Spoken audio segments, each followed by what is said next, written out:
Okay, so let's get going. What's going on? Courtney Rollins with the Life and Transitions Experts podcast, YouTube channel, and Facebook group. I am head of Estate Pro Service, where we're helping families navigate the probate process. Also, head of Do REI Deals, where we help folks generate income and wealth through real estate. One of my primary hats that I wear is a real estate um, wholesaler and investor. And one of the ways that I'm able to find properties is by helping people through the probate process.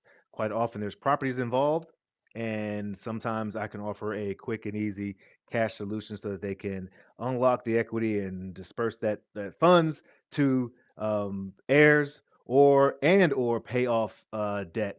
And other times when that's not the best situation for them based on their situation, can help them either list the property or find ways to hold on to it so that they can keep it in the family through resources such as pointing in the direction of uh, legal instruments like trust and actual estate attorneys. I'm not an attorney. I'm not a financial advisor. So this is my disclaimer. I'm not giving legal or financial advice. I'm just sharing my experience, and hopefully it can be helpful to folks. And if you want to reach out, feel free to contact me, Courtney at Estate Pro Service. Courtney at Do REI Deals. All roads lead to Courtney when it comes to those two paths.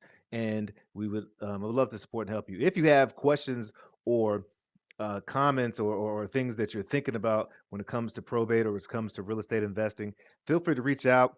I would love to address them in the YouTube channel or the podcast, and would love also that like, that subscribe, um, and any comments that you may have that could be supportive of people in here, because we are trying to help people through their transitions in the space in life. So here are 7 steps to starting the probate process in North Carolina. And let's just go ahead and jump in. All right. So, number one, determine whether or not you actually need to go through probate. Okay. So, there are legal instruments in place. And one of my missions is to help people try to avoid the probate process. I know it may sound odd because that's one of the main ways I'm able to find properties, but it has come so much to my attention and so clear that we can avoid probate. And it's not something you want to go through, guys, folks. It's long, often. It's it can be complicated, not necessarily always complicated, but that doesn't mean that it's not long and that it is expensive, um, and it's public. And so there are things in place such as designated beneficiaries that you can use through life insurance or bank accounts. There's, again, holding assets in trust so that the trust owns the property, which you're able to dictate what you want and dictate more so your legacy, even stronger than a will. And that would allow you to avoid the probate process. So find out, determine if those assets are actually non-probate assets, or if they aren't required to go through probate. Perhaps they're held jointly and it just transfers over. There's a lot of different ways, but definitely reach out to an estate attorney. If you need an estate attorney, reach out to me. I am connected to a nationwide group of vetted estate attorneys and resources, and so regardless which state you're in, we can support you, especially if you're in North Carolina. So find out and determine if it needs to go through probate by connecting with an estate attorney or with me, and I can point you in the right direction.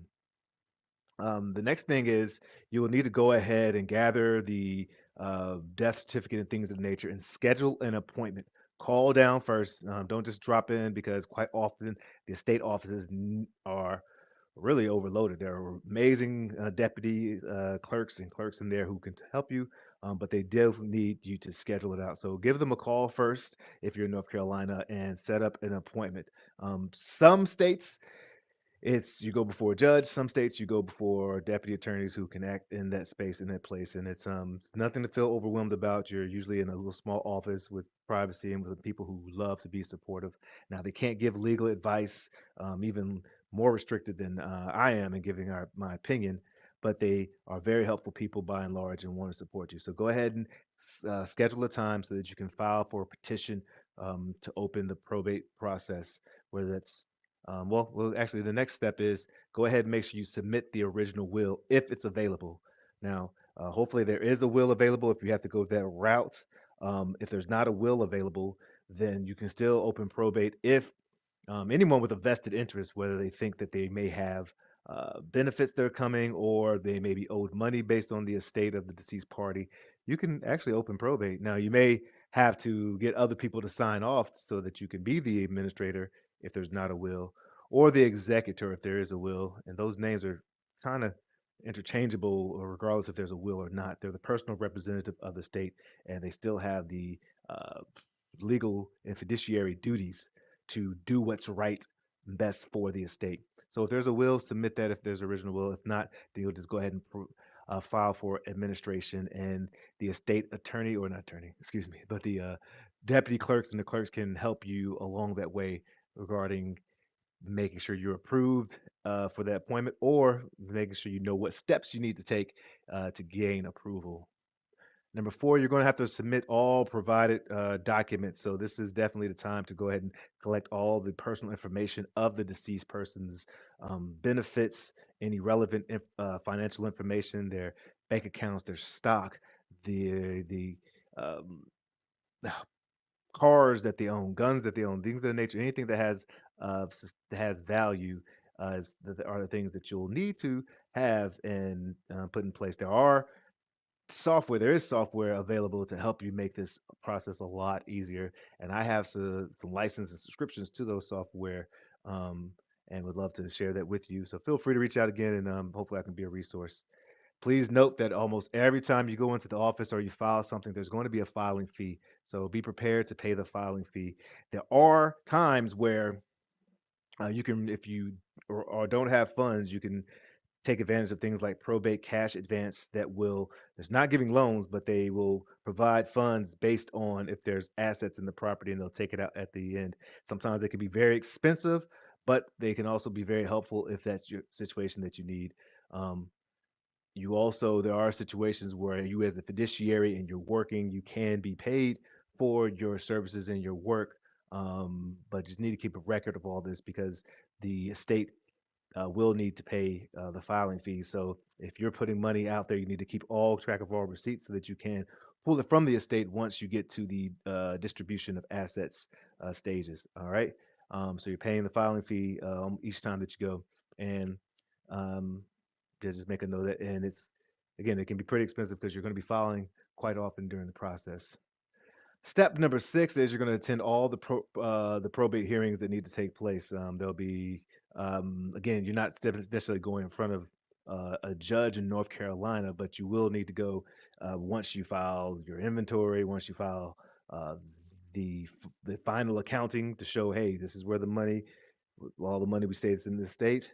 This we've filed our notice to creditors. We've submitted that, and they've had their 90 days from the 4 weeks of, well, basically 4 months to say that, hey, there's claims against the estate. This is what we paid off.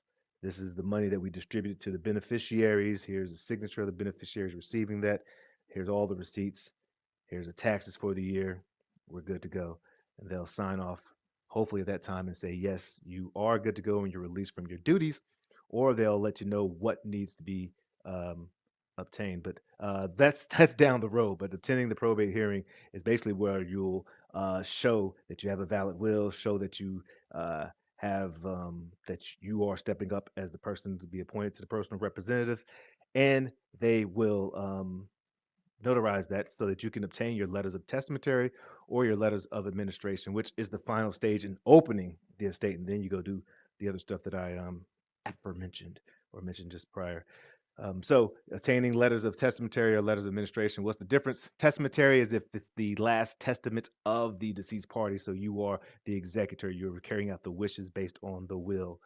Administration is there's no will, you're administering it based on the laws of the state of the land. So those are the processes. There are a lot of documents that are involved, and um, if you need those documents, definitely go to estateproservice.com/probate forms. You can see almost every document. I think every document that you need is in that space. And if it's not, reach out to me and I can make sure you have it. If you want support, I'm a certified probate specialist, certified probate expert, and would love to provide any support I can. And also know that I feel like I'm sort of like the hub when it comes to helping people with specifically the non-legal issues. And if there's property or personal property involved, certainly can help that. But sometimes there's need support with helping someone transition and move. Sometimes you need help with cleaning out the property. Sometimes you need help figuring out what to do with the funds that are coming in and how do you structure your space in your estate so that you can avoid probate in the future. I can help point you in direction to all that. So again, reach out the estateproservice.com and the number there 919-341-1992. All right. Hope you found this helpful and wish you the best. I know it's not the easiest or thing to do, but you've been given your this duty because that person or someone maybe that you loved or someone around you trusts and respects and thinks that you can get it done, and you can. So whether you lean on my services or not, wish you the best and wish you the best holiday season as I wrap this up. So this is the Life in Transitions Experts podcast. I'm just signing off as I normally do saying, let your light shine. Cheers.